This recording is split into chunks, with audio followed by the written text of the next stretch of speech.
Class, may tanong ako sa inyo ha. Napapili mo ba yung mga alay niyo para mamaya? Opo, teacher. Ilagay ko na po dito sa box. Ako dyan wala eh. Sir, pwede ko kami bumili sa tindahan ng teacher. Sige. Pero, alas 8 na ha. 9:30 kasi mag-start na yung program, okay?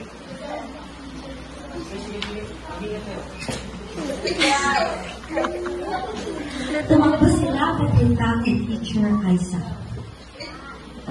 Chef, pautang.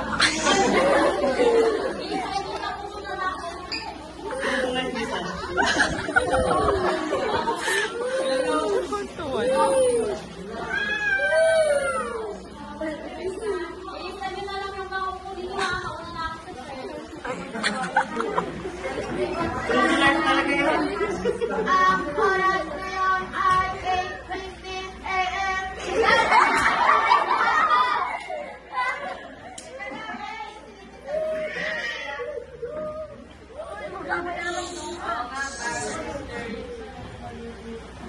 Huwag na, sabi ni teacher, bawal daw pumasok. Sige na, tara na, saglit lang kami, isang beses. Kaya nga, hindi naman malalaki yung Dahil sa kakulitan ng tatlong bata, kasama si Raymond, pumasok sila dito. Unti-unti silang lumapit sa kwarto at naramdaman nila ang paghilot nito sa kanilang katawan.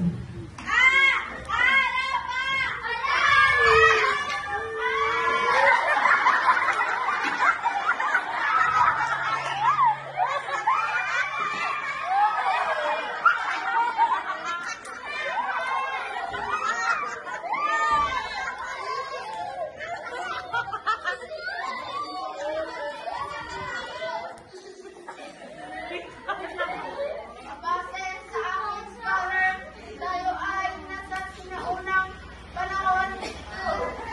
Sabi sa inyo, huwag tayo pumasok eh. Huwag kayo maingay. Kayo babae ka dansan. Oo, Panginoong makapangyarihan, hindi ko po ang aking panalangin. Panalangin siya po ang isang lingkod at nakakalimutan.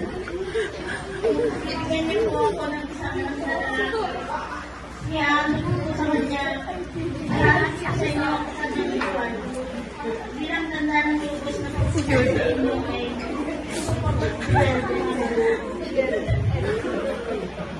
Bakit ka nagkalasing? Tinigil mo ng pag-inom mo. Hindi ako nagkalasing o uminom ng kahit anong klaseng lumi. Binubuhos ko lamang sa Panginoon ang aking paghihirap. O sige, naway ibigay ng Panginoon ng Israel ang nililin mo sa kanya. Umuwi ka lamang ng Pagkatapos ay umalis na sila at nagkasalubong sila ni Raymond at ang tatlong bata. Sino kayo? Bakit ganyan ang inyong kasuotan? Ako si Rebot at ang mga kasama ko ay sina Henry, Rafa at kanyang makulit. Sila ay nagmula sa Twitter. Hana, kapangalan kita, ha? True! Bakit ba kayo umiyak? Bakit niya po sinasabi ng pagkakayayanin? Kaya nga po, nakalayanan. Nananalangin ako sa Panginoon. Kaya ako nanalangin sa Panginoon.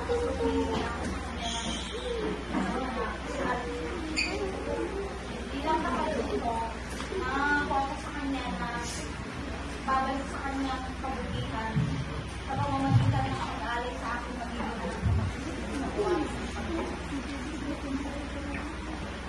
Uy, Ted, anong alay-alay? Kung may pera kayo na lang. Kaya nga po, pwede naman po ang pera pagkain sa teacher. Teka kasi, bigyan natin muna siya ng chance to explain. Anong explain? Explain at English na napapaliwanag. Ganun ba? Pag-aalis sa Diyos ay hindi lang kumita ako sa ulang pagkain, pagkakutan mo, ano lang. Please, pa-explain pa po. Ang pag-aalis sa Panginoon ay ito rin ay sa pamamagitan ng boses, talento, talino, o mismo ang inyong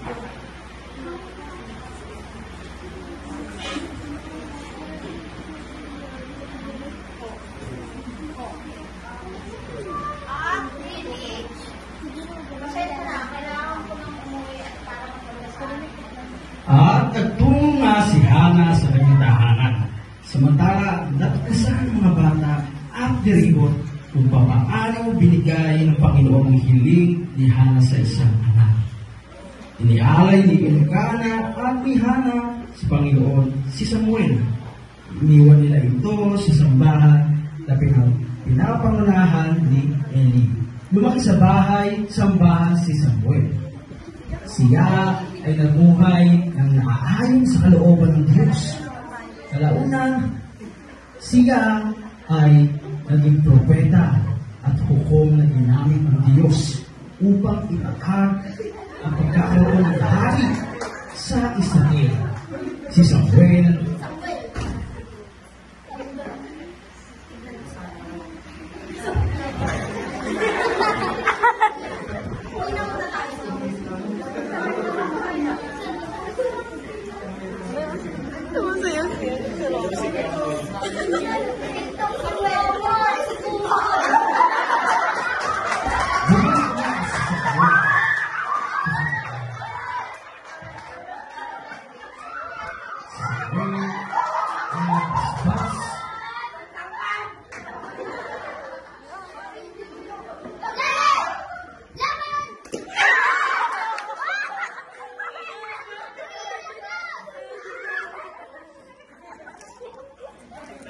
Si Samuel ang nagpaspas kay David.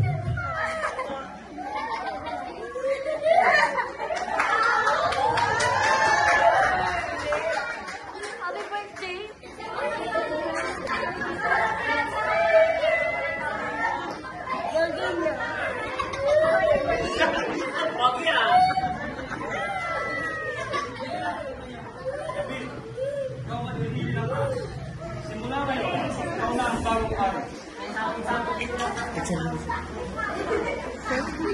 Kalaunay, hindi ko muli ng pintuan si Dindre, Hana, Grapa, at Rayo.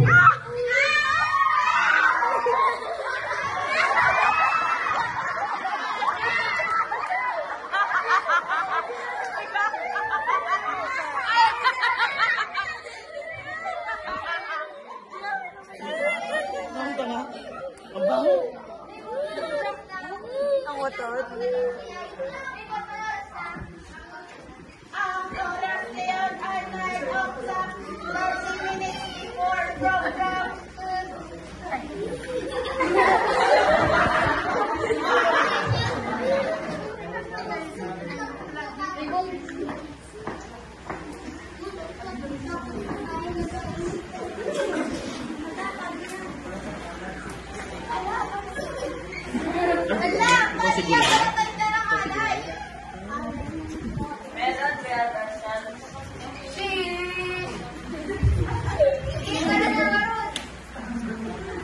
Oh, teka!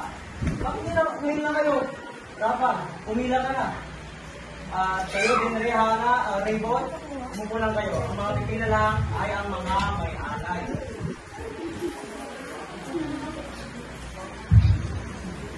May alay kami, sir. Asaan? Yung buhay at pamamahal ko namin ay Wow! Sige na, tara. Tira na tayo.